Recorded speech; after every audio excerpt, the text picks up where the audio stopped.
Maximilian Veers was born on the planet Dinan, where he lived until he joined the Imperial Army. He took part in dozens of battles across the galaxy, and he quickly rose through the ranks. The loss of so many high-ranking officials on the first Death Star also helped his career, and he saw a promotion to the rank of General.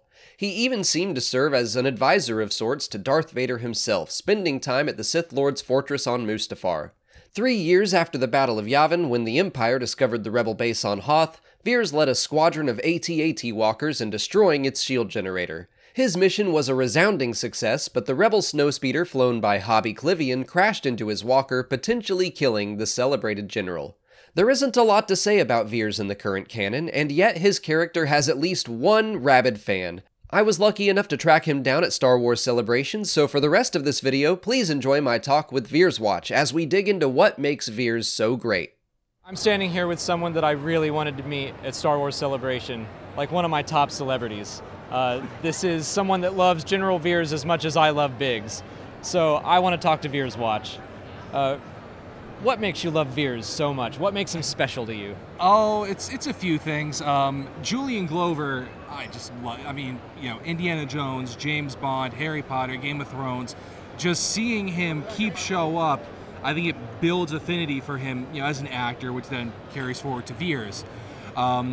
Veers himself, I just love that he was one of maybe 2 Imperials in the movies, minor Imperials, not counting Tarkin say, that were like actually really good at their job. You know, Ozzel gets strangled, Nita strangled, Mahdi strangled, Tarkin blown up in a display of overconfidence, Piet gets killed. Veers, though, he survives, he does his job, Vader seems to respect him. Now I don't know if he actually survives. I thought he did, but... It seems to be a little up for debate. I will say, I don't want to break your heart, but the On the Front Lines book suggests that deleted scene... It suggests. Yes, it does. And I've talked with Dan Wallace about this. Okay. It came down from on high from Lucasfilm. Hobby bites it. Dead. Gone. Sorry, Rogue Squadron fans. Veers... no such mandate from Lucasfilm. Okay. It was left deliberately ambiguous. Obviously, the intent is to honor the deleted scene where, yes, he bites it. But even in Legends, that scene was canon, and they both survived. So my hope, fingers crossed, next year, I got friends in publishing. They all know about VeersWatch. I'm really hoping they do, from a certain point of view, for Empire's 40th. Yeah, agreed. And I'm really if they do, they know they got to do Veers. They have to. And if they do, I really hope the angle they do is him, like, immediately after the crash, enemy mining, honorable onesie his way off a Hoth with either Hobby or Kessin Omnis.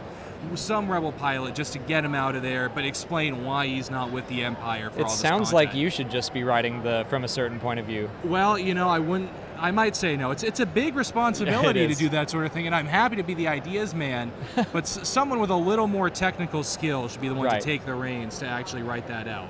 I love that you immediately are like, no, no. I have to be. I'll admit I was not as big of a Veers fan when I started this account. I just thought I started it off, it was coming right off, he got mentioned by Alexander Freed in Twilight Company. And I thought he survived Empire. I thought he survived Return of the Jedi. I'm like, oh, this is great. You know, they can use Veers and all this new post-Return of the Jedi content after he got killed off pretty quickly in Legends. This is going to be exciting. I was really expecting another appearance very quickly, and well, that was a mistake. But at that point, like it's just so, I don't know, it's the perfect amount that when he appears, everyone freaks out and celebrates. Exactly. Yeah. So like the rarity is kind of. It became a big selling point. Yeah, if he was showing up every other week, you know, no one would care. Right. But, you know, he gets a comic appearance, or say like he showed up in 1 episode of Rebels, it'd be just enough to get the hype still there for his appearance without it becoming stale. Yeah. I mean, your Twitter account is one of those things. It was such a good idea. It made me mad and angry that I hadn't thought of VeersWatch. I feel like someone else started VeersWatch after the fact, to be honest. I don't think it lasted very long, but I think someone started it up. It was me. There you go. And then I was like, I don't want to take his thunder. Well, and like it's yeah. I mean, so like I said, I started the account, and a couple of weeks after I started it, thanks to efficient hashtag use, Andy Gutierrez noticed one of my Rebels tweets, and so she apparently liked it. She followed. She retweeted it. And that got me, my initial batch of followers. And if she didn't do that, I credit her so much. I think that's how I first saw it. I credit her so much for actually providing the drive to be like, all right, well, this is something that people actually seem to enjoy. Maybe I should stick with it. Yeah, I mean, it's just one of those Star Wars things where one little minor character is someone's favorite out there. Everyone loves something. Mm-hmm. And I love hearing people talk about why they love that one thing. So thanks for talking to us. Where can people follow you? Oh, you can go to Twitter at VeersWatch. I also do have a podcast on iTunes, VeersWatch Weekly. Comes out weekly, episodes about a minute and a half, 2 minutes. Most of that's theme music. It's a quick listen. There's usually not much to talk about. But when it happens, it's like an hour, 2 hour episode? No, I think, so I started it up and the next week he showed up. I think I was able to make like a 5-minute episode out of it. It was a minor appearance, but hey, I saw that Kieran Gillen tweet about you, and that made me so happy. I like to claim that Veers set up Gillen's entire run because he's the one who gives the idea to Vader that sets Ashes of Jeddah, the Trios thing in motion, which sets Mutiny on Mount Calamari in motion, which sets up Hope Dies, and then the rest of his run has been the fallout from Hope Dies. It all goes back to Veers making an interesting point. Yeah, there you go. I think you might be onto something. Well, thanks so much for talking with me. I'm thrilled we got to hang out. Likewise, thank you.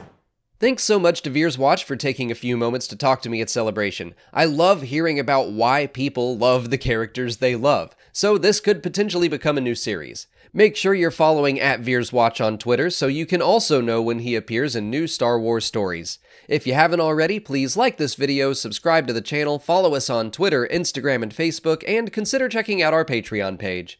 As always, thanks for watching, and may the Force be with you.